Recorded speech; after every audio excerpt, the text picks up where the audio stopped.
الحمد لله رب العالمين والصلاة والسلام على سيد الأنبياء والمرسلين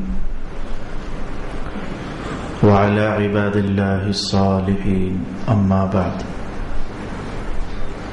فبسم الله الرحمن الرحيم والصلاة والسلام عليك يا سيدي يا رسول الله الصلاة والسلام عليك يا سيدي يا حبيب الله الصلاة والسلام عليك يا سيدي يا شفيع المذنبين وعلى آلك وأصحابك يا سيدي يا رحمة للعالمين.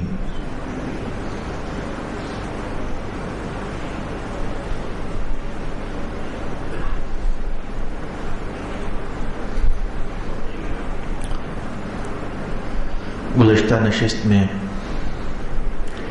یعنی جمعرات کی درس قرآن حکیم والی نشست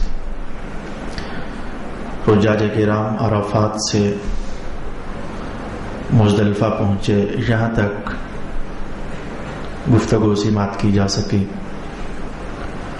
میں نے عرض کیا تھا کہ مزدلفہ کی رات جب تک طبیعت میں رغبت باقی رہے تلاوت بھی کر سکتے ہیں، ذکر اذکار بھی کر سکتے ہیں، دعائیں تو کرنی ہی کرنی ہے.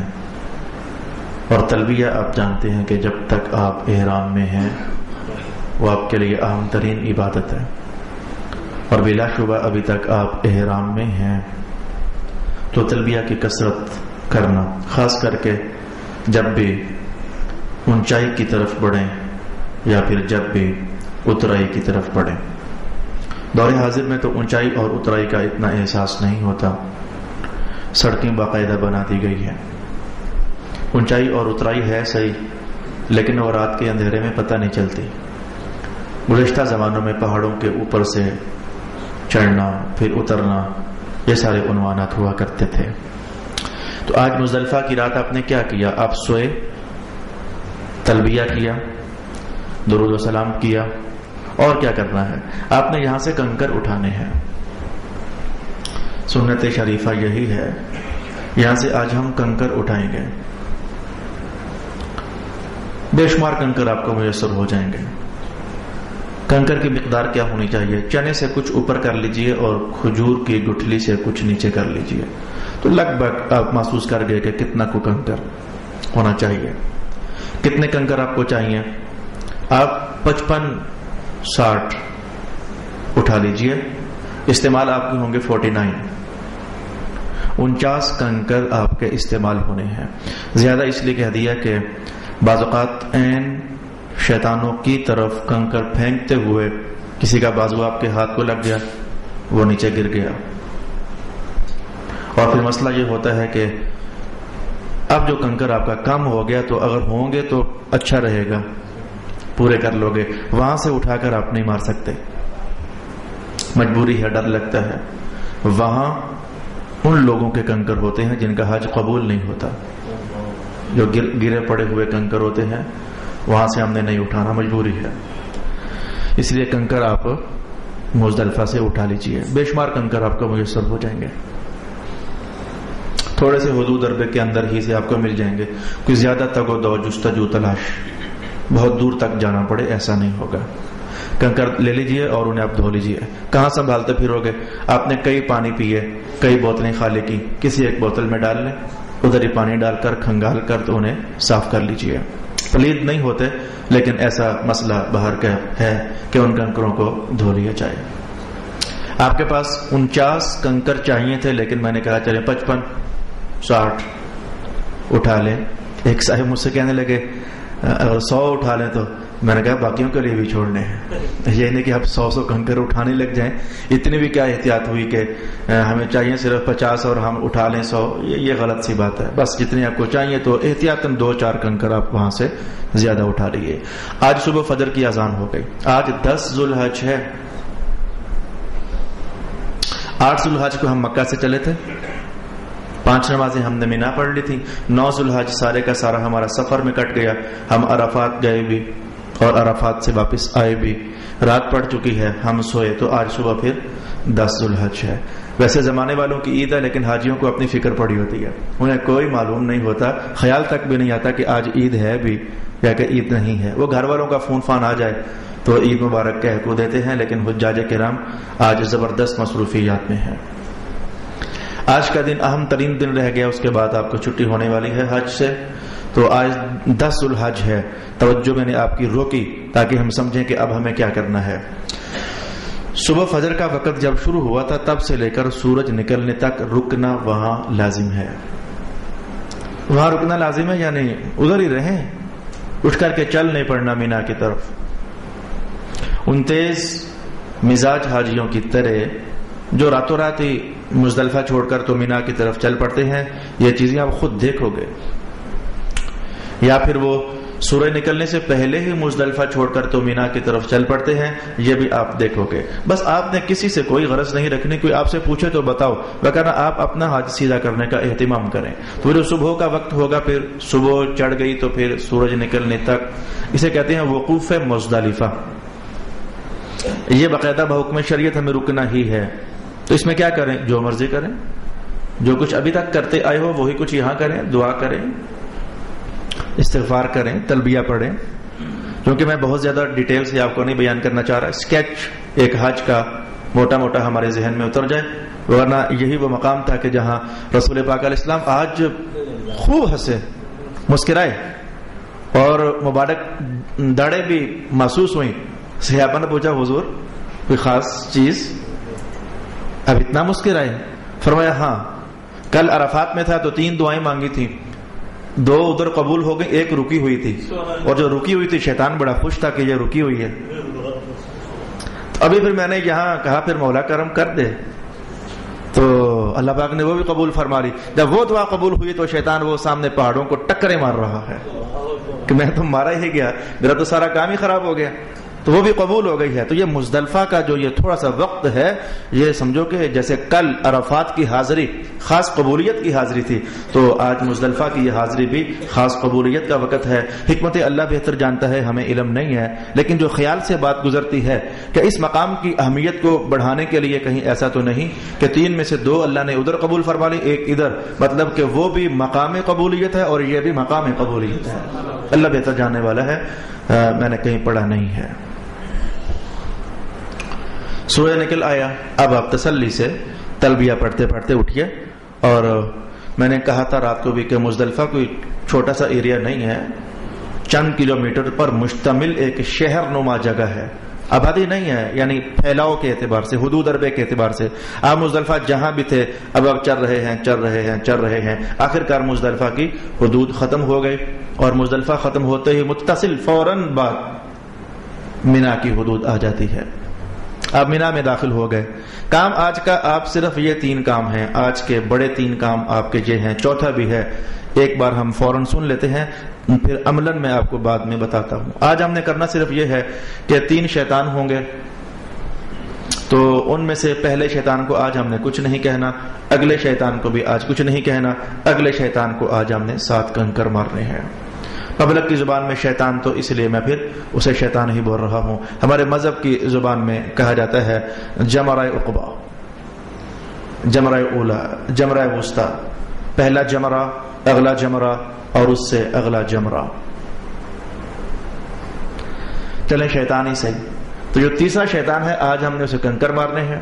اس کے بعد پھر قربانی کرنی ہے. آج کی تاریخ میں 10 ذوالحج. یہ قربانی وہ نہیں ہوتی جو ہم گھروں میں رہیں تو کرتے ہوتے ہیں, یہ وہ قربانی نہیں ہوتی. یہ قربانی حج اور عمرہ جو ہم نے ایک ہی سفر میں یہ دونوں فائدے اٹھا لیے ہیں, اس کے شکرانے کے طور پر واجب ہوتی ہے. تو آج قربانی کرنی ہے. نمبر 1 کام کنکر مارنے ہیں, نمبر 2 کام قربانی کرنی ہے, اور نمبر 3 کام ہم نے حلق ٹنڈ کروانی ہے, اور چوتھا بڑا سارا کام یہ ہے کہ آج ہم نے طواف زیارت کرنا ہے. چوتھا میں نے اس لیے تھوڑا سا رک کر کے بولا کہ طواف زیارت جو حج کا اعظم ترین رکن ہے, چلو یہ آج بھی کیا جا سکتا ہے, تو چلو پھر یہ کل بھی کیا جا سکتا ہے, تو چلو پھر یہ پرسوں بھی کیا جا سکتا ہے. اس لیے میں نے کہا کہ آج کے دن یہ 3 کام تو لازمی ہے. چوتھا جو طواف زیارت ہے اس میں شریعت پاک نے ہمیں رخصت دی. جیسے قربانی آج بھی کی جا سکتی ہے پاکستان میں رہتے ہوئے, یہ اس قربانی کی بات نہیں کر رہا. قربانی آج بھی کی جا سکتی ہے تو پھر کل بھی تو پرسوں بھی. تو ایسے ہی طواف زیارت 10 ذو الحج کو بھی کیا جا سکتا ہے اور 11 ذو الحج کو بھی کیا جا سکتا ہے اور 12 ذو الحج کو بھی کیا جا سکتا ہے.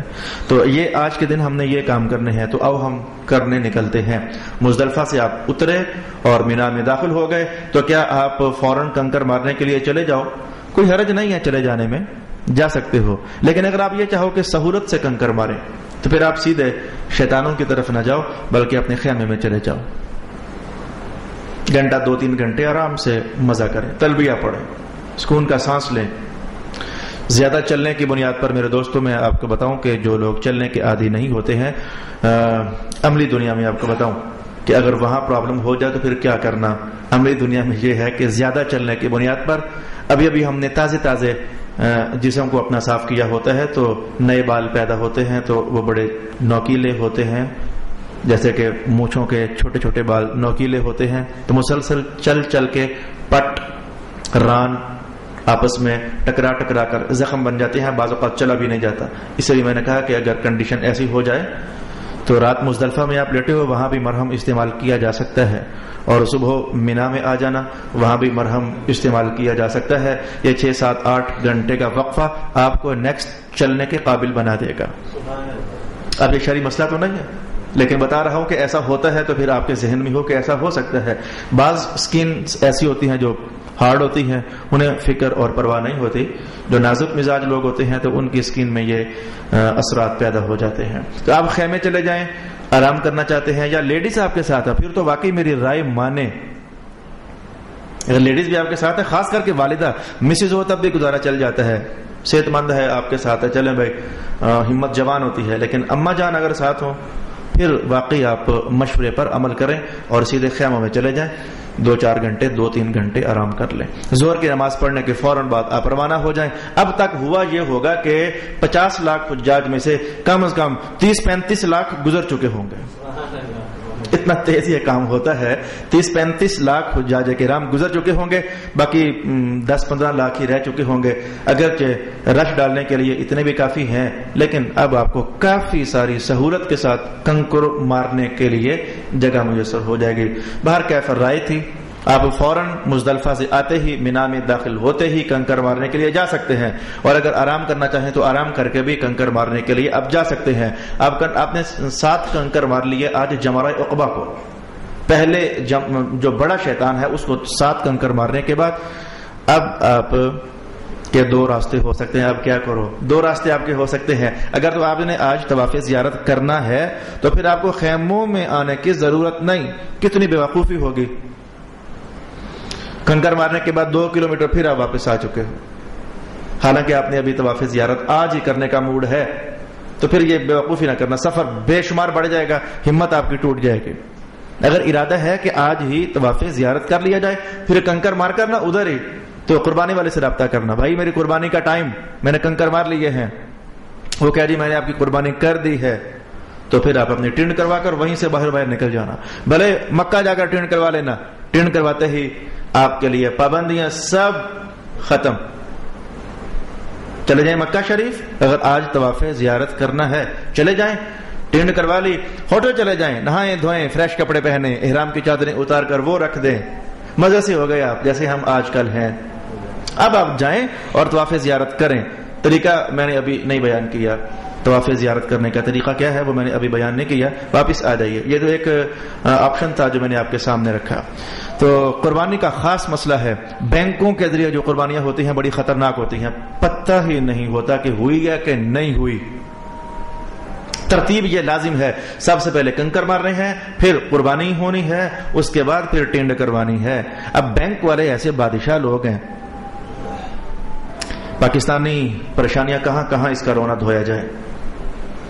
1000 بندے نے اگر رسیدیں لی ہیں بینک سے تو 1000 کے 1000 کو 3 سے 4 بجے کے درمیان کا ٹائم، اگلے 1000 کو 2 سے 1 بجے کے درمیان کا ٹائم، اگلے 1000 یعنی گھنٹے کے اندر 1000 قربانیاں جو ہو ہی نہیں سکتی ہیں. 2,000 قربانیاں، یعنی اگر 3 بجے میرا ٹائم ہے تو 3 ہی بجے آپ کا، 3 ہی بجے آپ کا، 3 ہی بجے آپ کا، 3 ہی بجے آپ کا. یہ بینک یہ کاروائی کرتا ہے اور یہ کتنی خطرناک کاروائی ہے کہ ایک ہی وقت میں سینکڑوں قربانیاں ہو سکتی ہیں. بھلا چلو سینکڑوں ہو سکتی ہیں، کیا ہزاروں ہو سکتی ہیں بھلا. تو بینک کے ذریعے قربانی کروانے میں خدشات باقی رہتے ہیں. وہاں چھوٹے چھوٹے آپ کو آفس بنے نظر آئیں گے، اعلان بھی ہو رہا ہوگا کہ جی بینک میں پیسے جمع کروائیں اور قربانی کروا لیں.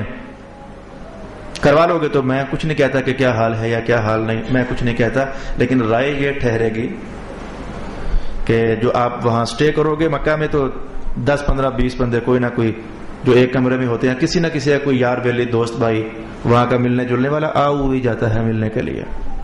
اس بندے کو استعمال کرنا اور کہہ دینا یار تو یہاں کا رہنے والا ہے، مینا بھی جانتا ہے بکرے کہاں سے ملتے ہیں، تو یہ بھی جانتا ہے، تو تیرے ذمہ کوئی ہزاروں بکروں کا بوجھ بھی نہیں ہے، یہ ہم کمرے والے ہیں یار 5 6 بکرے بنتے ہیں، تو ہمارا وکیل بن جائے تو کروا دے جا کر، بڑے ٹھیک رہ جاؤ گے، آپ کو پرفیکٹ آپ کا ہر کام ہو جائے گا.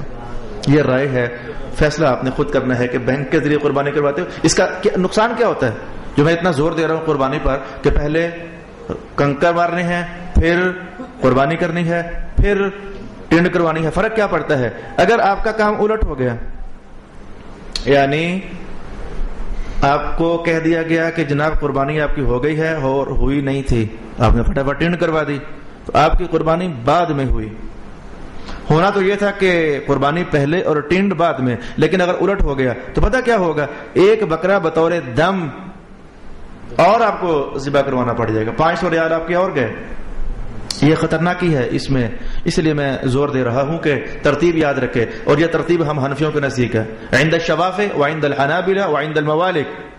وہ کہتے ہیں کہ ٹھیک ہے آج کے دن ما تقدم و ما تأخر، جو پہلے ہوگا تب بھی ٹھیک ہے، جو کام بعد میں ہوگا تب بھی ٹھیک ہے. وہاں حنابلہ ہے، حنبلی ہے، ان کے فتووں کو ذرا عزت سے دیکھنا لیکن استعمال نہ کرنا. جو مسائل ہوتے ہیں ظاہر ہے انہیں عزت ہی سے دیکھنا ہوتا ہے. حنبلیوں کے فتووں کو عزت سے دیکھنا ضرور لیکن استعمال نہ کرنا. شافعیوں کے نزدیک، حنبلیوں کے نزدیک آج 10 ذو الحج ہے، کوئی ترتیب لازم نہیں ہے. حنفیوں کے نزدیک ترتیب لازم ہے، اور اس وقت صرف مسئلہ آپ کو میں نے بیان کیا، باقی رہے دلائل کی قیل و قال وہ یہاں کا حصہ نہیں ہے. حاصل کلام پر میں نے آپ کو بتا دیا، حنفیوں نے جو کہا وہ ساری حدیثوں کو سامنے رکھتے ہوئے آخر کار مغز نکالا. لہذا حنفیوں کے نزدیک ترتیب واجب ہے، پہلے کنکر اور اس کے بعد قربانی اور اس کے بعد ٹینڈ. 5 منٹ میں نے استعمال کیے تاکہ آپ کا مسئلہ ذرا پختہ ہو جائے. وہاں جا کر ہمارے پاکستانی حاجی ہوتے حنفی ہیں، کوئی دیکھو تو شافی بنا ہوتا ہے، کوئی دیکھو تو مالکی بنا ہوتا ہے، کوئی دیکھو تو حنبلی، یعنی جدھر سے سہولت نظر آئی تو اللہ ان پر رحم فرمائے. ایک حاجی صاحب پر 6 یا 7 دم لازم ہو گئے بکرے. بھائی جاؤ جا کر بکرے دو، اپنا حج صحیح کرو، لیکن اب وہ اپنی غلطیوں پر پردہ ڈالنے کے لیے کہہ رہے ہیں کہ میں اگلے سال پھر آنا ہے، میں نے اگلے سال آ کر کروں گا. اگلا سال آئے گا تو وہ تو نیا حج ہے. بھئی ایک نماز کی غلطیاں ادھر ہی ٹھیک کرو، یہ تھوڑا ہے کہ ایک نماز میں سجدے صاحب ہو گئے تو وہ اگلی نماز پڑھو گے تب ٹھیک کرو گے. یہ بے وقوفی ہیں، سمجھ آئیے بات، یہ بے وقوفی ہیں. کتنے موقعوں پر ڈانٹنے کو دل کیا لیکن نہیں ڈانٹ رہا ہوں، میں کہا حج کا موقع ہے پیار پیار سے آپ کو بیان کر دوں. غلطی ہوئی اس نماز میں، سجدہ صاحب کرنا ادھر، تو دل کو تسلی دینے کے لیے میں نے ابھی اثر بھی پڑھنے آنی ہے، یعنی پھر ٹھیک کر لوں گا. لا حول ولا قوت الا باللہ العلی العظیم. اس لیے کہا کہ حنفی ہو تو حنفی بن کر وہاں حج کرنا، وہاں جا کر اپنے حج کو خراب نہ کرنا. تو آج 10 ذو الحج تھا، ہم نے کنکر رات کے اٹھا لیے تھے، بڑے شیطان کو کنکر مار دیے، پھر ہم نے قربانی بھی کر لی اور ٹینڈ بھی کر لی. ہم تمام چیزوں سے فارغ ہو گئے، اب پابندیاں ختم. ایک پابندی باقی ہے اس بندے کے لیے جس کی بیوی ساتھ گئی ہوئی ہے، صرف اس کے لیے ایک ہی پابندی باقی ہے اور وہ آپ سمجھ گئے. میاں بیوی کی مقاربت ابھی تک ٹھیک نہیں ہے، باقی سب کچھ آپ کے لیے حلال ہو گیا. تو اگر آج طواف زیارت نہیں کرنا تو واپس آئیں، خیمے میں رہیں، مزے کریں، کھائیں پئیں اور رات گزاریں. تلبیہ بھی ختم، احرام تھا تو تلبیہ تھا، احرام ختم تو تلبیہ ختم. آپ احرام سے فارغ ہو گئے ہو، رات بھر کاٹیں مینا میں، صبح فجر کی نماز پڑھنے کے بعد چلے جائیں حرم شریف اور طواف زیارت کریں. اس کے بعد زوال آفتاب سے پہلے آپ واپس آ جاؤ. اور واپس آتے آتے ہی تو آج 11 ذو الحج ہے، تو راستے میں جو 3 شیطان آئیں گے ترتیب کے ساتھ ان تینوں کو کنکر مار کر آرام کرنے کے لیے خیمے میں واپس پہنچ آؤ. سب سے چھوٹے شیطان کو پہلے 7 کنکر مارنے ہوتے ہیں، پھر اس کے یعنی 11 ذو الحج کو، اور درمیانے شیطان کو اس کے بعد 7 کنکر مارنے ہوتے ہیں، اور بڑے شیطان کو اس کے بعد پھر 7 کنکر مارنے ہوتے ہیں۔ تو آج 11 ذو الحج کو آپ نے یہی کام کرنا ہے۔ طواف زیارت آپ صبح کر کے آ چکے ہو آج، اور اگر گزشتہ دن ہی کرنا چاہو تو کر لو، کوئی حرج والی بات نہیں ہے، ہمت اگر آپ کا ساتھ دے رہی ہے تو۔ اب ہم طواف زیارت کرنے کا طریقہ سیکھنا چاہیں گے۔ آج 10 ذو الحج ہے تو آپ آج ہی چلے گئے تب بھی مسئلہ تو وہی ہے، یا پھر آج 11 ذو الحج ہے تو آپ صبح صبح چلے گئے تو مسئلہ تب بھی وہی ہے۔ کیا ہے؟ 7 چکر کاٹیں گے طواف زیارت کے۔ پہلے 3 چکروں میں رمل کریں گے۔ رمل کرنے کا معنی میں بیان کر چکا ہوں، قدر اکڑ کر چلنا۔ اس وقت چونکہ میں صرف لیکچر دے رہا ہوں، کلاس روم میں ہوتا تو آپ کو چل کر بتا دیتا، یوں چلنا ہے، یا میں چل کر نہیں بتا سکتا۔ تو پہلے 3 چکروں میں رمل کرنا ہے، باقی 4 چکر سادے اعلیٰ نارمل جیسے ہم چلتے ہیں تو چلنا ہے۔ باقی سارے طریقے وہی جو پہلے بیان کر چکا ہوں، یعنی آپ کا طواف شروع ہوگا، پہلا چکر حجر اسود کی طرف منہ کرتے ہوئے آپ بسم اللہ والحمد للہ واللہ اکبر والصلاۃ والسلام علی رسول اللہ، ہاتھوں کو چوم لیا نرم بغیر آواز کے، پہلا چکر شروع ہو گیا۔ جو میں نے وہاں کہا تھا وہ پھر آج پھر وہی ہے کہ رمل کرتے کرتے رش بڑھ گیا، جگہ نہیں مل رہی، تو آپ نے رمل کی خاطر رک نہیں جانا، کبھی میں نے تو رمل کرنا تھا تو یہ جگہ نہیں مل رہی، رک نہیں جانا، چلتے رہنا ہے، آئیں بائیں دائیں جہاں جگہ میسر آئے تو وہاں آپ رمل کے لیے ادھر داخل ہو سکتے ہیں۔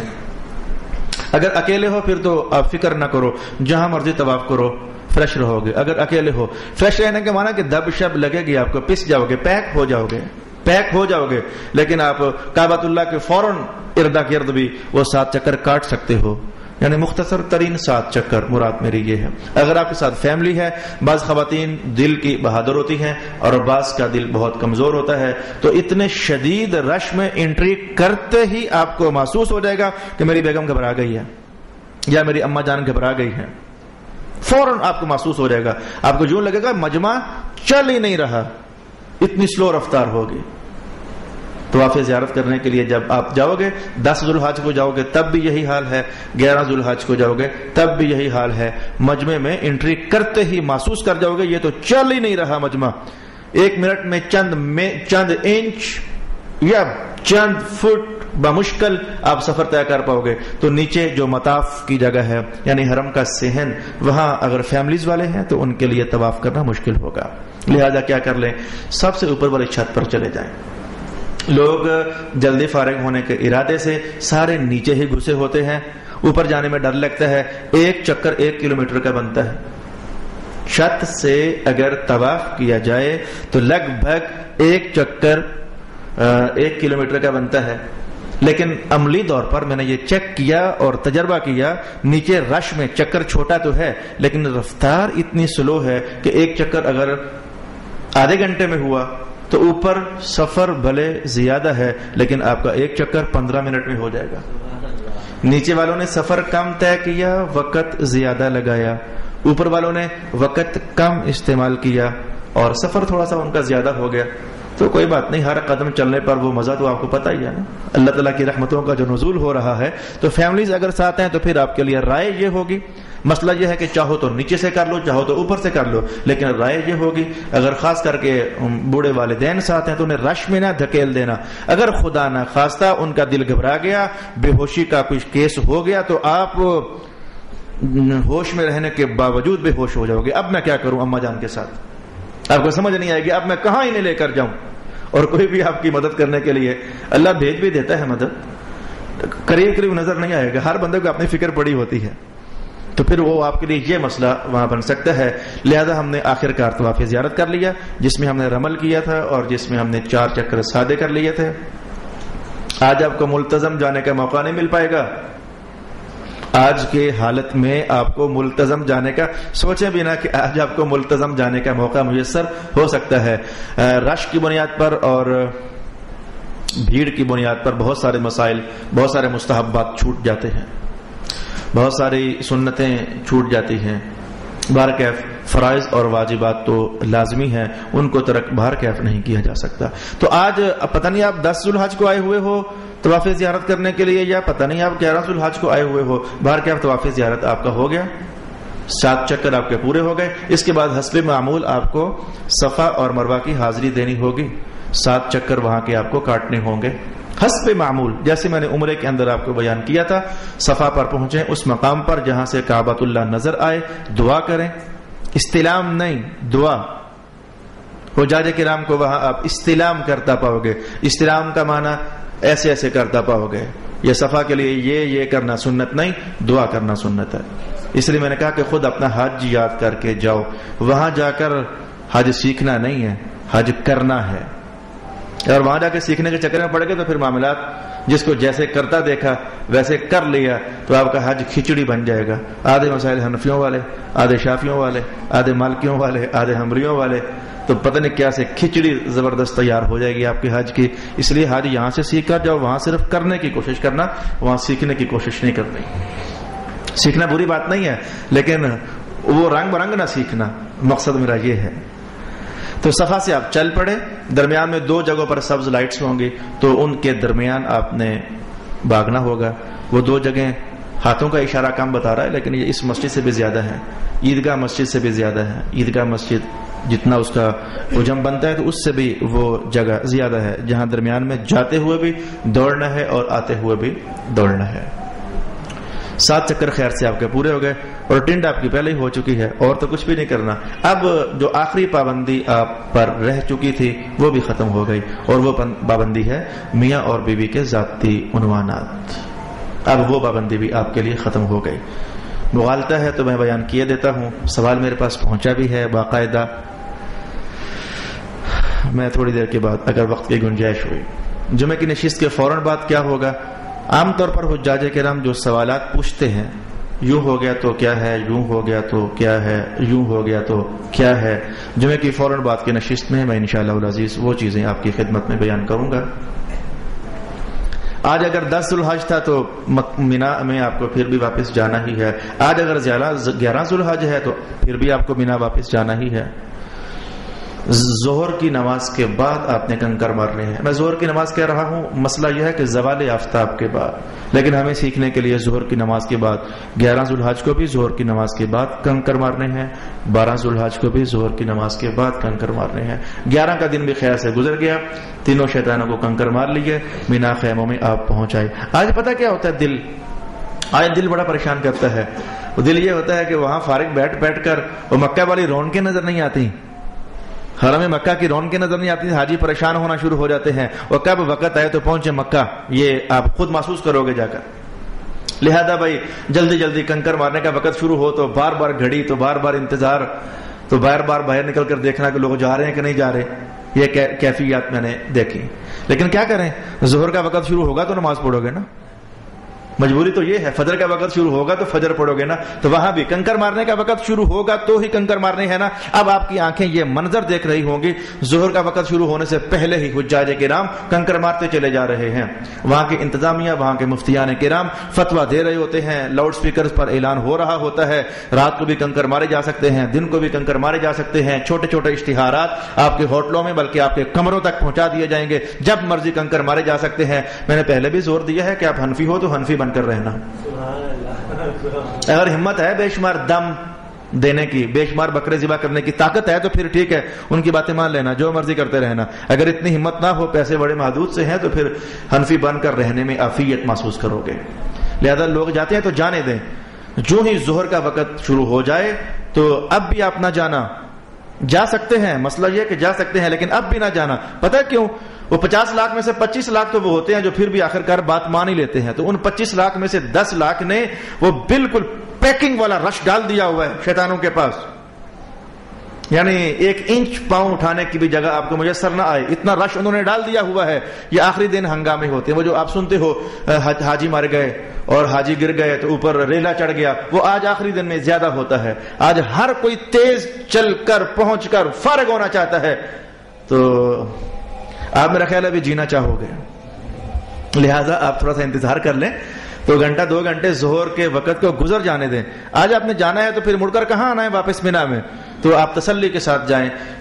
اتنی تسلی کے ساتھ کہ مغرب کا وقت شروع ہونے سے پہلے آپ کے آج 12 ذوالحج کے کنکر تینوں شیطانوں کو لگ جائیں تو آخری شیطان کو کنکر لگاتے ہی مبارک ہو جائے کہ آپ کا حج پورا ہو گیا.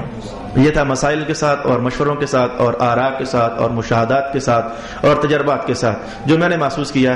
کم ذہنیت، کم سوچ، فکر کی کم گہرائی. تو یہ آپ کا حج کا سکیچ ہے جو میں نے آپ کو 5 نشستوں میں ابھی تک بیان کر دیا.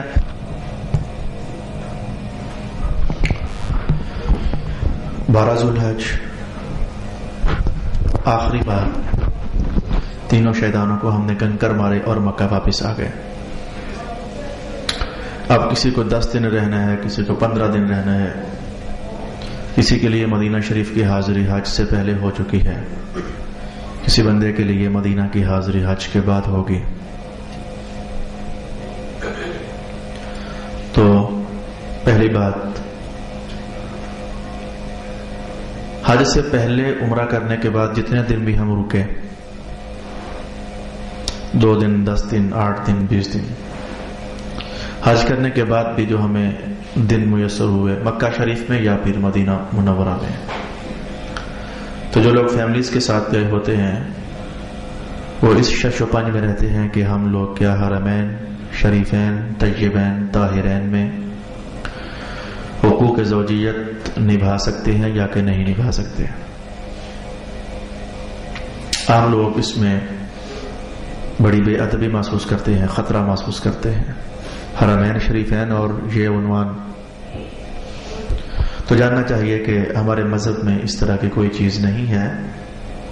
اپنا اپنا زندگی کا یہ عنوان نبھا سکتے ہیں. صاف سی بات ہے کہ رسول پاک علیہ الصلوۃ والسلام کے سب صحابہ جو مکہ میں رہتے تھے اور جو مدینہ میں رہتے تھے تو ادھر رہتے ہوئے ہی تو زندگی کے سارے عنوان نبھائے جاتے تھے، تو ان میں یہ عنوان بھی بنتا ہے زوجین کے حقوق والا. لہذا اس میں کوئی ڈر خطرے والی بات نہیں ہے، کوئی گناہ والی بات نہیں ہے. البتہ احرام کا جو زمانہ ہے، خواہ وہ عمرہ کے لیے احرام باندھا ہو یا پھر حج کے لیے احرام باندھا ہو، جو احرام کا زمانہ ہے اس میں یہ ساری احتیاطیں باہر کے مطلوب ہوتی ہیں. احرام سے فارغ ہو کر آپ یہ سارے کچھ بھی جائز کام کر سکتے ہیں. مکہ میں جب ہم نے آخرکار یہاں سے نکلنا ہے، آخرکار یعنی آج ہم مکہ سے نکلے تو پھر مدینہ شریف اور وہیں سے باہر سے پاکستان، یہاں مدینہ سے ہو کر آ چکے ہیں تو پھر مکہ میں آج ہم 2 4 8 دنوں کے بعد یہیں سے ڈائریکٹ پاکستان. آخرکار جب ہم مکہ سے نکلیں گے تو جو لوگ آفاقی ہوتے ہیں، آفاقی سے مراد جو حرم کی حدود سے ہم باہر سے آئے ہوئے ہوتے ہیں، یعنی ہم سب پاکستانی، سب انڈونیشین، سب ہندوستانی، سب مصری، سب ایرانی وغیرہ وغیرہ. ہم جو کہ پاکستانی ہیں تو ہم صرف پاکستان کی بات کر لیتے ہیں. ہم سب پاکستانی جنہوں نے آخرکار پاکستان آنا ہے. ایک مسئلہ خاص کر کے ان کے لیے ابھی بھی ہے، اور وہ مسئلہ کیا ہے؟ اس کا نام ہے طواف رخصت. طواف رخصت 7 چکر پر مشتمل ایک طواف کرنا ہے جس کا نام ہے طواف رخصت. یہ واجب ہوتا ہے، اگر چھوڑ دیا جائے تو پھر دم دینا لازم ہوتا ہے، ایک بکرا ذبح کر دینا لازم ہوتا ہے. حجاج کرام کے لیے طواف رخصت واجب ہے. جو حجاج نہیں ہے، عمرہ کرنے گئے، سارا سال چلتا رہتا ہے، تو طواف رخصت والا مسئلہ ان کے لیے نہیں ہے. یہ صرف ان کے لیے ہے جو حج کرنے کے لیے گئے ہوئے ہیں. طواف رخصت کرنا واجب ہے. طواف رخصت پر میں جان بوجھ کر رکا ہوا ہوں تاکہ آپ کو لوگوں کا ایک اہم ترین مغالطہ بیان کروں. طواف رخصت کا شریعت میں معنی یہ ہوتا ہے، حج کرنے کے بعد جو بھی آپ نے نفلی طواف ایک بار کر لیا تو اس کا نام طواف رخصت ہوتا ہے. لیکن آپ لوگ کیا سمجھتے ہو؟ آپ لوگ سمجھتے ہو کہ جس دن ہم نے پاکستان آنا ہے تو ہوٹل چھوڑنے سے تھوڑی دیر پہلے جو طواف کیا جائے گا اس کا نام طواف رخصت ہے. آپ یہ چیز سمجھتے ہو، لہذا اس مغالطے کو ختم کرنا چاہیے. حجاج کرام آپس ہی میں نہ جانے کہاں سے مسائل لے کر آتے ہیں، خواتین خاص کر کے. طواف رخصت کا مذہب کے ترازو میں یہ معنی ہے، حج کرنے کے بعد جب بھی جو طواف بھی آپ نے کر لیا تو آپ کا وہ واجب ادا ہو گیا. طواف رخصت والا جو واجب تھا آپ کا ادا ہو گیا. یہ کوئی بات نہیں ہے کہ جس لحظے ہم نے مکہ چھوڑنا ہے تو اس لحظے سے پہلے پہلے جو طواف ہوگا فوراً اس کا نام طواف رخصت ہے. یہ بات نہیں ہے. وہ بھی ہے آخری لحظوں میں کیا ہوا طواف بھی طواف رخصت ہے, لیکن اس سے پہلے پہلے جو بھی ہو گیا حج کے بعد اس کا نام طواف رخصت ہے. ایک تو یہ مغالطہ ہے, اور دوسرا مغالطہ یہ ہے کہ حجاج یہ سمجھتے ہیں کہ طواف رخصت کرنے کے بعد اب دوبارہ ہم خانہ کعبہ کی زیارت کے لیے یا اندر نماز پڑھنے کے لیے یا پھر دوبارہ کوئی اور طواف کرنے کے لیے اگر موقع بن ہی گیا تو نہیں جا سکتے. حجاج یہ سمجھتے ہیں, اور اسی مسئلے کو پریچ کیا جا رہا ہوتا ہے. جی میں آؤ جی حاجی صاحب طواف کرنے, یار میں طواف رخصت کر چکا ہوں اب میں نہیں جا سکتا. اچھا جی آؤ جی ابھی گاڑی لیٹ ہے تو نماز پڑھیں. نہیں میں تو طواف رخصت کر چکا ہوں, میں تو اب حرم نہیں جا سکتا. یعنی یہ پبلک کے اندر گھومنے والا مسئلہ ہے جو خالص غلط ہے. طواف رخصت کوئی سا بھی ہو گیا حج کے بعد, ایک تو یاد رکھیے کہ اس کا نام طواف رخصت ہے, اور دوسری یہ بات یاد رکھیے طواف رخصت کرنے کے معنی کوئی بین نہیں لگ گیا کہ اب آپ مکہ میں جب تک ہیں تو دوبارہ حرم میں جا نہیں سکتے. کوئی بین نہیں لگ گیا. تو یہ دو قسم کے خاص مغالطے تھے جو میں نے آپ کی خدمت میں بیان کر دینا چاہے. جو فیملیز والے ہیں تو طواف رخصت کرنا تھا تو روانگی کا وقت ہو گیا ادھر, اور ادھر اللہ کا حکم جاری ہو گیا.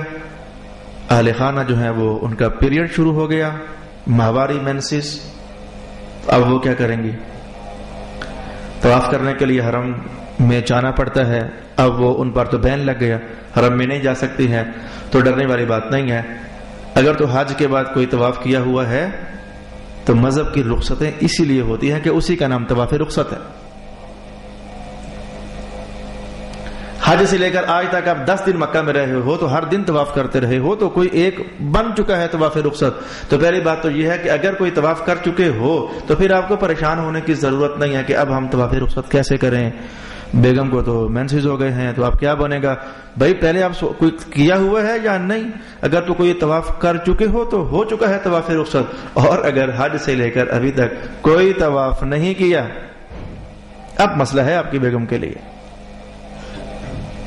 ابھی تک کوئی طواف بھی نہیں کیا حج کے بعد, تاکہ وہ طواف رخصت بن سکتا, کوئی طواف بھی نہیں کیا, تو اس خاتون کے لیے مسئلہ یہ ہوگا یہ پھر واپس آ جائے, پاکستان واپس آ جائے, کچھ بھی نہیں. کیا اس پر دم لازم ہوگا؟ جواب یہ ہے کہ دم بھی لازم نہیں ہوگا.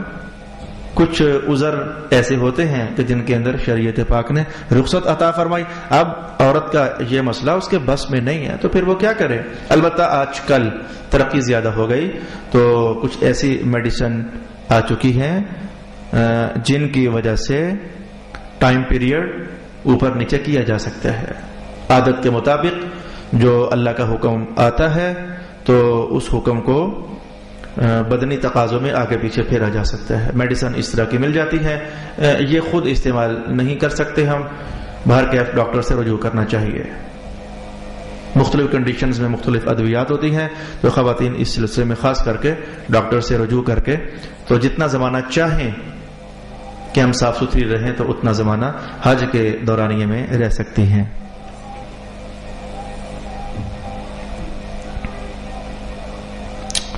طواف کرتے وقت خاص چیز آپ کو میں نے شروع میں بیان کر دیا تھا کہ طواف کرتے ہوئے آپ نے خانہ کعبہ شریف کی زیارت آمدن سر اٹھا کر نہیں کرنی. ایک میں نے یہ بات آپ کو بیان کی تھی. ایک میں نے یہ بیان کی تھی کہ طواف کرتے ہوئے خانہ کعبہ شریف کو نہ پیٹ کرنی ہے اور نہ ہی ادھر منہ کر کے تو چلنا ہے. اپنے دھیان میں آگے چلتے رہیں بس, ٹھیک ہے یہ خانہ کعبہ ہے مثلا, تو نہ ادھر منہ کر کے چلنا ہے نہ ادھر پیٹ کر کے چلنی ہے. اگر آپ سے ایسی غلطی ہو گئی, اور یہ غلطی کہاں واقع ہوتی ہے میں ابھی آپ کو بتاتا ہوں. یہ غلطی کہاں واقع ہوتی ہے, آپ کا رفیق سفر یا آپ کی بیگم پیچھے رہ گئے, اب بار بار گھوم کر انہیں مڑ کر آپ دیکھ رہے ہو تو خانہ کعبہ کو پیٹ ہو گئی. اتنا دورانیہ جو آپ نے پیٹ کر کے تو طواف کے 2 قدم یا 4 قدم چلے ہیں, یہ طواف کا حصہ نہیں بنے. بہت ہی باریک بات ہے, یہ حصہ طواف کا حصہ نہیں بنا. جو آپ نے ادھر سے گھوم کر تو کعبے کو پیٹ کر دیا، کعبہ کی طرف سے گھوم کر کے تو بندہ دیکھ رہے ہو تو سینہ کر دیا، کعبہ کو سینہ کر دیا یا کعبہ کو پیٹ کر دی، ایک قدم چلے یا 2 قدم چلے، یہ آپ کو ریورس کرنا ہوگا اپنا طواف، 2 قدم یا 1 قدم یا 4 قدم آپ کو پیچھے آنا ہوگا، اور پیچھے آ کر کے تو پھر آپ اپنا طواف کو مکمل کریں گے۔ اور اگر پیچھے آنا مشکل ہو گیا، علامہ صاحب بہت رش ہے پیچھے نہیں آ سکتے، پھر کیا کریں؟ ایک چکر پھر اور کاٹیں، یہ جو آپ کا چکر ہوا یہ پورا نہیں ہوا، اور اسے پورا کرنے کا طریقہ یہی تھا کہ اتنا فاصلہ اسے آپ ریپیٹ کریں، وہ بھی آپ سے نہیں ہو سکتا، پھر یہ پورا چکر درجے میں ختم، ایک اور چکر کاٹنا پڑے گا۔ یہ وہ مسئلہ ہے جس سے حجاج کرام ایک دم سے خاموش ہیں اور غافل۔ زمانہ ہوا، کئی حجاج سے واسطہ پڑا، بات چیت ہوئی، لیکن اس مسئلے پر کبھی ڈسکشن سامنے نہیں آئی، اور یہ بہت ہی نازک اور اہم ترین مسئلہ ہے۔ طواف کرتے ہوئے کعبہ شریف کو نہ پیٹ کرنی ہے، اور نہ ہی طواف کرتے ہوئے کعبہ شریف کو سینہ کرنا ہے۔ طواف کرتے کرتے آپ کا وضو خراب ہو گیا، یا پھر آپ کو علم نہیں تھا تو وضو تھا ہی نہیں تو آپ طواف کرنے کے لیے آ گئے، تو بغیر وضو کے آپ نے طواف کیا، مسئلہ یہ ہوا، تو اس پر آپ کے لیے کیا چیز لازم ہوگی؟ جرم تو ہو گیا، طواف آپ نے بغیر وضو کے کیا، جرم تو آپ کے لیے ہو گیا، اب اس جرم کا ازالہ کیا ہوگا؟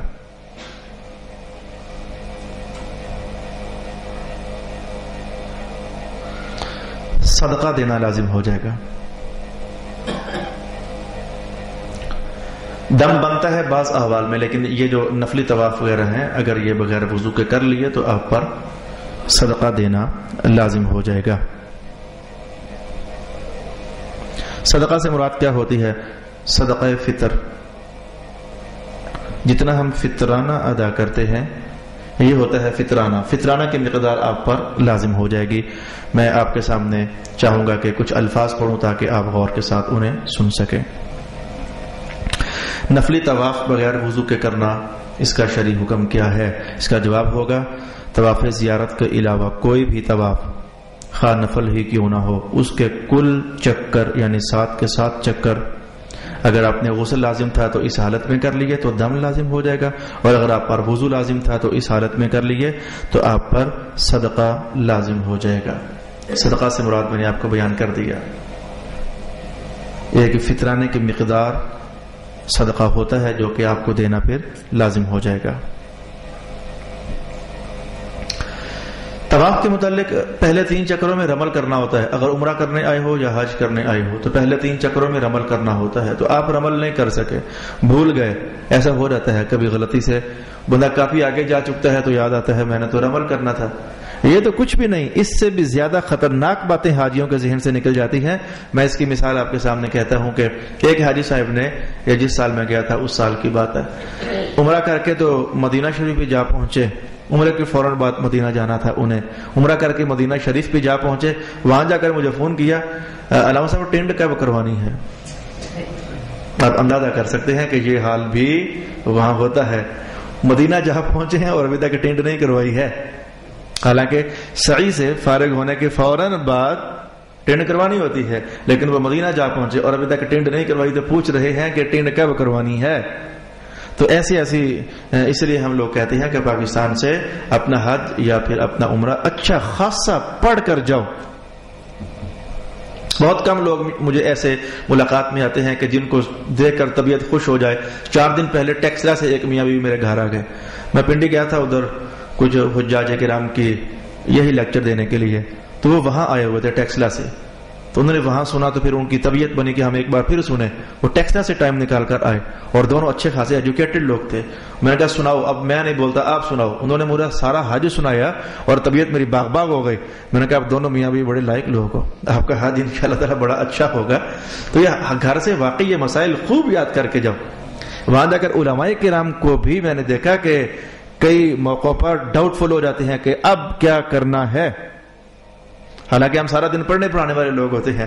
تو کئی بار میرے ساتھ ایسا ہو گیا کہ یار اب کیا کرنا ہے، ڈھیروں مسائل جو ہوئے حج کے، اور واقعہ یہ کبھی کبھی پیش آتا ہے حج والا، زندگی میں ایک بار یا پھر 2 بار، تو بہت کم پیش آتا ہے، پھر ہمیں بھی کتابوں کا سہارا لینا پڑتا ہے. تو اس لیے آپ لوگوں کو تو اگر ہمیں 10 بار حج کے مسائل پڑھنے چاہیے تو آپ لوگوں کو 40 بار پڑھنے چاہیے، تاکہ وہاں جا کر خطا کا شکار نہ ہوا جا سکے.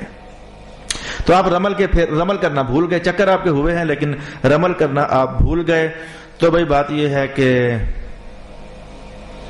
جو رمل رہ گیا بس رہ گیا، اب اس کے لیے قضا نہیں ہے کہ آپ یہ سوچیں کہ پہلے ایک چکر کا رمل رہ گیا تو آخر میں جو کل 6 پھیرے ہیں تو اب 3 تو ہیں ہی ہیں تو ان میں رمل کر لو. جی نہیں، پہلے 3 میں رمل ہو گیا تو فبہا، ایک چکر کا رمل رہ گیا تو بس وہ رہ گیا، 2 چکروں کا رمل رہ گیا تو وہ رہ گیا، تو 1 چکر بچ گیا اس میں رمل کر لیں.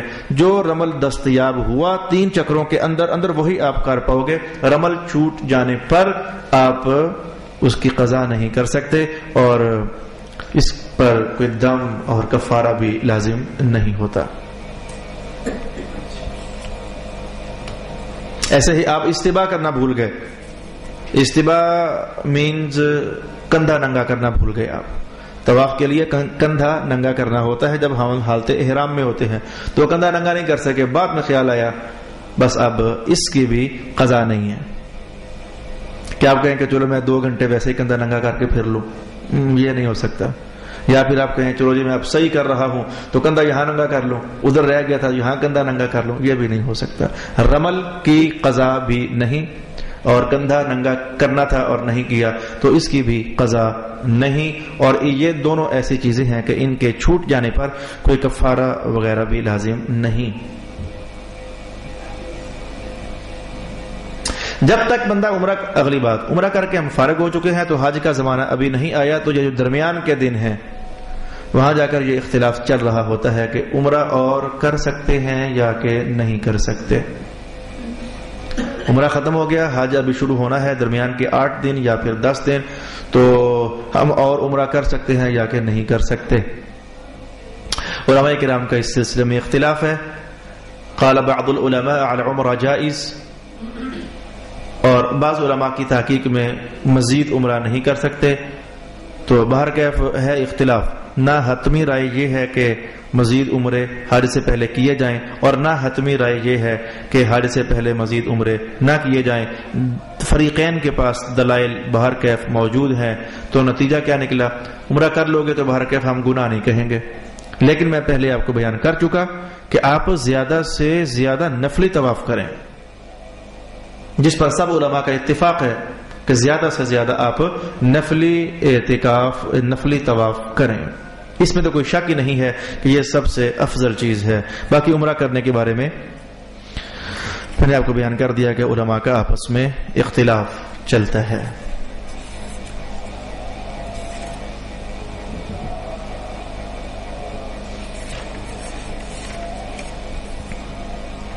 صابن استعمال کر سکتے ہیں یا کہ نہیں حالت احرام میں؟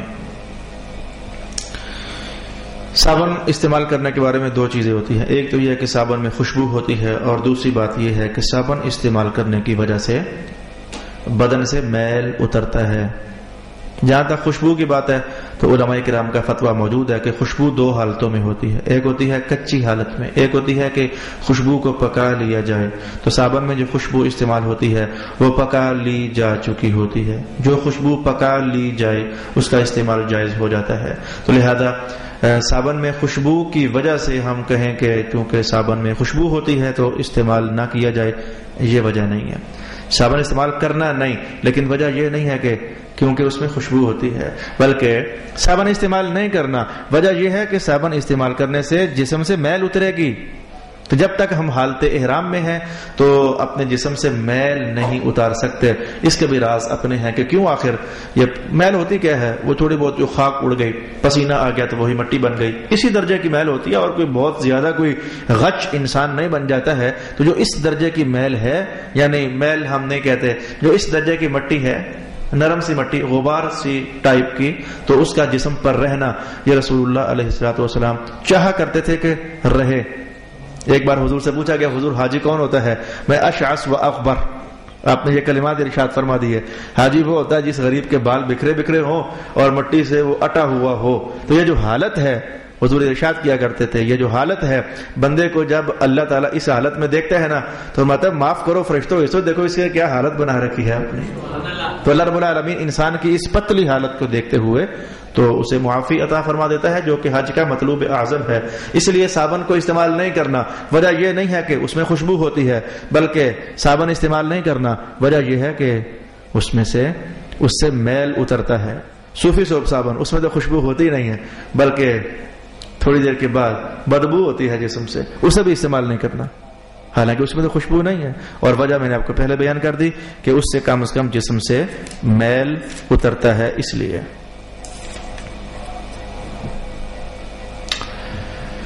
نزلہ اور زکام یہ حجاج کے لیے خاص تحفہ ہوتا ہے.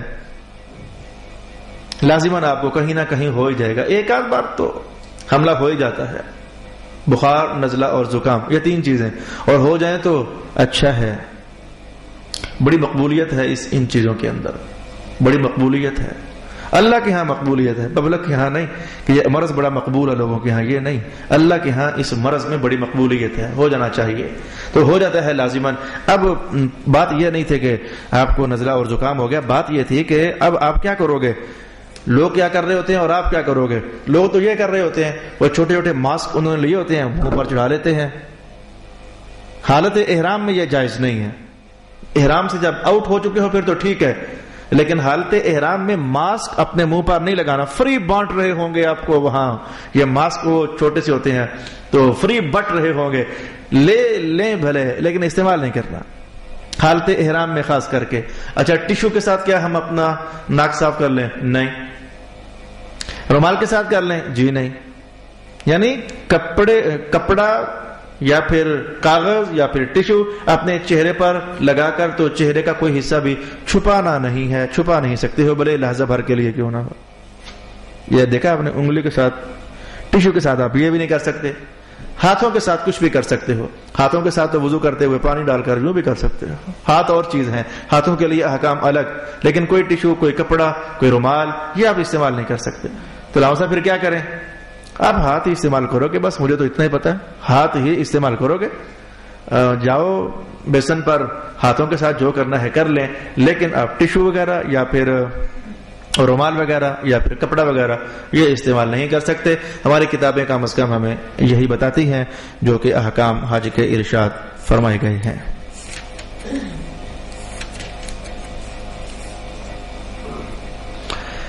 ایک بار ایسا ہو گیا کہ ایک حاجی صاحب, میں اور ایک اور حاجی صاحب عمرہ کرنے کے لیے ہم نے احرام باندھنا تھا, تو احرام باندھنے کے لیے ہم مسجد عائشہ چلے گئے.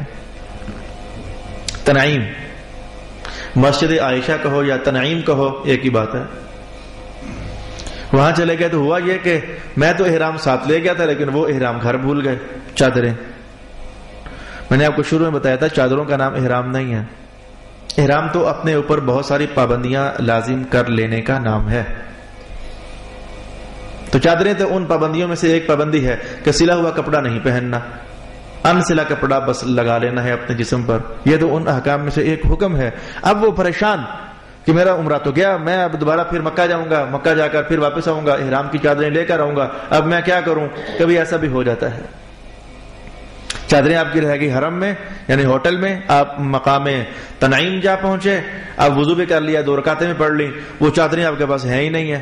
کبھی ایسا ہو جاتا ہے. تو اب انہی کپڑوں کے اندر اب آپ کیا کرو. وہ تو اچھے خاصے پریشان ہو گئے. پھر میں نے ان کو بیان کیا کہ میرے بھائی بات یہ ہے کہ سلا کپڑا پہننا ممنوع ہوتا ہے, اگر پہنو گے تو جرمانہ ہو جائے گا. اب یہ ہے کہ آپ نیت کر لیں, آپ احرام میں داخل ہو جاؤ گے. رہی بات یہ کہ اب سے لے کر تو ہوٹل پہنچنے تک جو آدھا گھنٹہ یا گھنٹہ آپ کو لگا تو آپ نے سلا کپڑا پہنا ہوا ہے, حالانکہ نہیں پہننا تھا, تو یہ جرم آپ سے ہوتا رہا. پونا گھنٹہ بھر یہ جرم آپ سے ہوتا رہا. تو آپ کا عمرہ ہو جائے گا, پریشان نہ ہو, بس اس جرم کا کفارہ ادا کر دینا اور بس. ان کی طبیعت کچھ مطمئن ہو گئی کہ چلے گزارا چل سکتا ہے, وغیرہ مجھے پھر مکہ آ کر کے تو پھر چادریں لے کر کے تو پھر وہ تنعیم جانا پڑتا. اس پروسیس پر آنے اور جانے میں گھنٹہ 1.5 گھنٹہ آرام سے لگ جاتا ہے. تو طبیعت بڑی بے چین ہوتی ہے جب بندے سے اس طرح کی غلطی ہو جائے.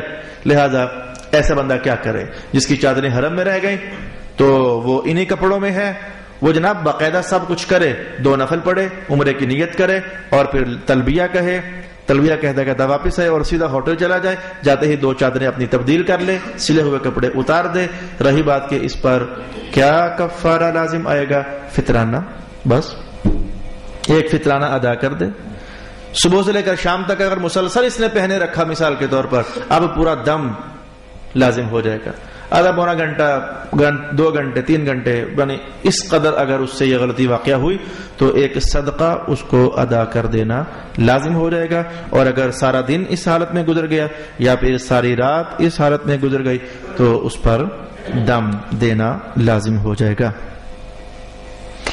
ایک غلطی خاص کر کے میدان مزدلفہ میں واقع ہوتی ہے. رات کو ہم جب لوگ لیٹتے ہیں تو 2 چیزیں ہو رہی ہوتی ہیں. ایک تو آسمان سے چھوٹی چھوٹی ٹھنڈ اتر رہی ہوتی ہے جو کہ ننگا سار اوپر کی طرف ہو تو باہر کیف تکلیف دیتی ہے. اور دوسرا جو لوگ، سارے لوگ آ تو نہیں چکے ابھی، آپ سے پیچھے بھی ابھی لاکھوں لوگ باقی ہیں، تو اب جب لیٹے ہوئے ہو تو لوگ آ رہے ہیں، گزر رہے ہیں آپ کے پاس سے، ایک چھوٹے درجے کا غبار، ریتلا غبار اڑتا رہتا ہے. یعنی فیلنگز میں بھی نہیں آتا، اتنا کم درجے کا ہوتا ہے، لیکن ناک محسوس کر رہا ہوتا ہے کہ کچھ گڑبڑ ہو رہی ہے، اندر جا رہی ہے. اب جب لیٹے ہوئے ہو خاص کر کے پھر تو وہ غبار یقیناً آپ کے نتھنوں میں گھستا ہے. 1000 بار آپ کا دل کرتا ہے کہ میں اپنے سر پر بھی چادر لے ہی لوں اور ڈھانپ کر اپنے آپ کو سو جاؤں. تو مسئلہ تو یہ ہے کہ آپ نے ایسا نہیں کرنا، لیکن اگر ایسا ہو گیا تو پھر یہ مسئلہ خاص کر کے کئی بار حجاج کرام، کئی بار نہیں کئی لوگ آپ دیکھو گے کہ وہ چادر تان کر سوتے ہیں، جسے وہ کہا جاتا ہے تان کر سونا. وہ چادر تان کر سو جاتے ہیں، چہرہ بھی ان کا چھپ جاتا ہے. تو کیا مسئلہ ہوگا بھائی؟ اب یہ لوگ کیا کریں بھائی؟ یہی جو میں نے ابھی آپ سے کہا، اگر تو بس چہرہ چھپایا تو تھوڑی دیر کے بعد یاد آ گیا تو اتار لیا، صدقہ ادا کر دے، صدقہ ادا کر دے. ان پر بس صدقہ ہی ادا کرنا لازم ہوگا. ان کی غلطی ساری رات پر مشتمل ہو ہی نہیں سکتی، کیونکہ مغرب کے بعد تو عرفات سے چلے ہیں، تو عشاء کے بعد جا کر مزدلفہ پہنچے ہیں، پھر نمازیں پڑھی ہیں، کھانا شانا کھایا ہے، سوتے سوتے 2 گھنٹے اور لگ گئے ہیں، تو آدھی کو رات بمشکل ان کو اس جرم میں گزری ہوگی. وہ بھی ساری نہیں، وہ آدھی بھی ساری نہیں، تو ان کا چند گھنٹے ہی بنتا ہے یہ جرم. جو حاجی لوگ مزدلفہ میں چادر سر پر بھی تان کر سو جاتے ہیں، ان کا جرم رات بھر پر محیط ہوتا ہی نہیں ہے. یہ چند گھنٹوں میں 2 گھنٹے 3 گھنٹے، وہ بھی یاد آ گیا تو جلدی سے اتار لیا، تو ان کا اتنا ہی ہوتا ہے. لہذا ان پر ایک صدقہ ادا کر دینا لازم ہوگا. آتے ہوئے تو خیر ہے، لیکن جاتے ہوئے ایک پریشانی اور ہے. میں مثلا جا رہا ہوں عمرہ کرنے کے لیے، تو ویسے وہاں جا کر جاننے والے میرے بہت ہوتے ہیں، لیکن میں کہتا ہوں کہ میرا کوئی جاننے والا نہیں ہے. نہ کسی کو جانے کی بتاتا ہوں، نہ کسی کو آنے کی بتاتا ہوں، نہ اپنا ٹائم بتاتا ہوں. خاموشی سے گئے، عمرہ کر کے واپس آ گئے. لیکن سارے تو ایسے نہیں ہوتے، دل کرتا ہے ملاقاتیں کرنے کو، ہمارے اپنے آئیں ہمیں ریسیو کریں. اب ہوتا یہ ہے کہ جدہ ایئرپورٹ پر آپ لوگ اترے، ابھی آپ نے احرام باندھا ہوا ہے، تو کوئی کسی کا بھائی آ گیا، کسی کا چچا آ گیا، کسی کا تایا آ گیا، انہوں نے پھول ہار لیے ہوئے ہیں اور محبت میں آپ کے گلے میں ڈال رہے ہیں. یہ غلطی واقع ہو رہی ہے. احرام کے بعد خوشبو والی کوئی چیز آپ سے قریب نہیں آنی چاہیے. جنہوں نے آپ کو ہار ڈال دیے یہ خرابی ہے. کل گجر خان سے ایک صاحب نے فون کیا، مجھے کہنے لگے احرام کی حالت میں حجر اسود کو چوم سکتے ہیں. اب مسئلہ تو یہ تھا کہ چوم سکتے ہیں، لیکن مجھے چونکہ اگلی خرابی پتہ ہے. میں نے پھر انہیں ڈیٹیل سے بیان کیا کہ بھئی پاکستانیوں کو اللہ تعالیٰ بہت سارا علم نصیب فرمائے. یہ شوق میں ان کے جیبوں میں پاکستان سے وہ شیشیاں عطر کی لے جاتے ہیں، جدھر بیٹھے ادھر مصلی پر لگا دی، اس کو عبادت اور نیکی تصور کرتے ہیں. چلو یہاں بھی گزارا چل سکتا ہے. مدینہ شریف جا کر لگا دی، چلو یہ بھی گزارا چل سکتا ہے. ذوق اور شوق میں آ کر ہاتھ پر لگا کر نہ کافی ساری حجر اسود پر بھی لگا دی. یہ باقاعدہ وقوع ہے اس کا. حجر اسود پر وہ خوشبو لگا دی، چلو جو بھی سونگیں گے انہیں اچھا لگے گا. ستیہ ناز کر دیا تو انہیں یہ خوشبو لگا کر کے. کس نے کہا خوشبو لگانے کو؟ اب جو بندہ بیچارہ ہاتھ لگا کر سونگے گا تو وہ ہاتھوں پر تو وہ کافی سارا عطر لگ جائے گا اس کے. یہ پریشانی. میں نے کہا بھائی دیکھ لو، ججمنٹ کر لو. اگر حجر اسود پر آپ کو کوئی تری بری خوشبو ٹائپ نظر نہیں آ رہی پھر تو چوم لیں. اور اگر آپ محسوس کر رہے ہو کہ مجھ سے فوراً پہلے کوئی بندہ یہ کیس کر گیا ہے تو پھر چومنے سے احتیاط کریں، کیونکہ حالت احرام میں خوشبو کا استعمال نہیں کرنا۔ لہٰذا یہ دو موقع میں نے آپ کے سامنے بیان کیے۔ اگر ایئرپورٹ پر آپ کے چچے تائے ہار لے کر آئیں تو ان سے کہنا یہ اپنے ہی گلے میں ڈال لیں، ہو گئے آپ کے میرے نام، میرے لیے اس وقت ممنوع ہے۔ اور دوسرا حجر اسود کا پہنچنے کا موقع ہوتا ہے، وہاں پر خوشبو اگر لگی دیکھیں تو اس سے پھر بوسا بوسا مت دیں۔ جیسے حجر اسود پر خوشبو لگا دی جاتی ہے پبلک کی طرف سے، ایسے ہی رکن یمانی پر بھی خوشبو لگا دیتے ہیں لوگ، ایسے ہی کعبہ کی دیواروں کے ساتھ بھی خوشبو لگا دیتے ہیں۔ غلاف تو ویسے ہی حج کے زمانے میں ذرا اتنا اونچا کر دیا جاتا ہے کہ وہ ہاتھ کی اپروچ سے اوپر ہوتا ہے، کھڑے ہو کر بھی ہاتھ لگاؤ تو اس سے بھی اوپر ہوتا ہے۔ چلو اس پر اگر پھینک دی ہے یا لگا دی ہے تو گزارا چل سکتا ہے، لیکن خوشبو بھر کے جہاں جہاں بھی آپ کو میسر ہو، میں نے اس پر آپ کو رہنمائی دی کہ اس سے بچنے کا مکمل اہتمام کریں۔ مدینہ شریف جاتے ہوئے صرف ایک بات کی میں آپ کو احتیاط بتاؤں گا، باقی سارے آداب، عشق، محبت، اندر کے احساسات، جذبات، کیفیات، تعلقات، آپ کی وارفتگیاں، آپ کی محبتیں، آپ کی شیفتگیاں اپنے آقا کے ساتھ ہر امتی کی الگ الگ ہوتی ہیں، وہ ساری کہانیاں آپ کی ہیں اور آپ کے آقا محترم کی ہیں، اس پر میرا کوئی نہیں۔ لیکن ایک چیز جو حجاج کرام کی ہاں اتنی غلطی، یعنی شرمندہ ہو کر کے بندہ رہ جائے گا، مسجد نبوی شریف کے اندر شرمندہ ہو کر کے رہ جائے گا، وہ غلطی یہ ہے کہ مثلا سمجھیں کہ یہ مسجد نبوی کا احاطہ ہے تو پارٹیشن انہوں نے درمیان میں لگائی ہوتی ہے، لیڈیز کے لیے الگ اور مردوں کے لیے الگ، اور جب اندر کا حال بھر جاتا ہے تو پارٹیشن اور لگا دیتے ہیں تاکہ لوگ سمجھیں کہ اب ہم نے اندر نہیں آنا، اندر جگہ کلوز ہو چکی ہے، یہ اب جاؤ گے تو پھر آپ وہاں جا کر دیکھ لو گے، پارٹیشن لگی ہوتی ہے۔ اب آخر کار یہ ہوتا ہے کہ نماز ہو گئی، اب وہ پارٹیشن انہوں نے ہٹانی ہوتی ہے، وہ جو دیواریں سی کوئی پلاسٹک ٹائپ کپڑا ہوتا ہے وہ لگا ہوتا ہے، اب ہٹانی ہوتی ہیں، تو حجاج کرام جیسے ریس لگانے والے تیاریوں میں ہوتے ہیں کہ اب جناب میں سب سے آگے نکل جاؤں، اس پوزیشن میں خواتین بھی ہوتی ہیں اور مرد بھی ہوتے ہیں۔ جو ہی وہ دیوار ہٹائی گئی تو میں اب کیا بتاؤں، آواز نکال کر بتا سکتا ہوں، دگڑ دگڑ دگڑ دگڑ دگڑ، یہ کنڈیشن۔ مرد ہیں تو بھاگ رہے ہیں، صرف کس لیے کہ ہمیں جنت حضور کے روزے سے قریب ریاض الجنہ شریف میں جگہ میسر ہو جائے، بس اس مقصد کے لیے ریاض الجنہ میں جگہ حاصل کرنے کے لیے دوڑ لگاتے ہیں۔ دوڑ تو اس مسجد کے اندر بھی ٹھیک نہیں ہے، جو نارمل حالات کی مساجد ہیں وہاں بھی دوڑ ٹھیک نہیں ہے، چاہے کہ شہنشاہ کائنات کی مسجد میں دوڑ، سرکار کائنات کی مسجد نے دوڑنے کے لیے آپ کو موقع دیا نہیں اللہ پاک نے، جاؤ جا کر حرم مکہ میں دوڑو، عمل کرو، صفا مروہ میں دوڑو، چکر کاٹو، موقع دیا جو ہے آپ کو، یہاں آ کر کے اس جگہ کو حاصل کرنے کی خاطر یہ دگڑ دگڑ، یہ ہرگز ٹھیک نہیں ہے، ہرگز یہ کام ٹھیک نہیں ہے۔ اتنا ہی شکر ادا کرو رسول اللہ علیہ السلام نے یہاں تک بلوا لیا ہے، کرم نہیں ہو گیا کیا؟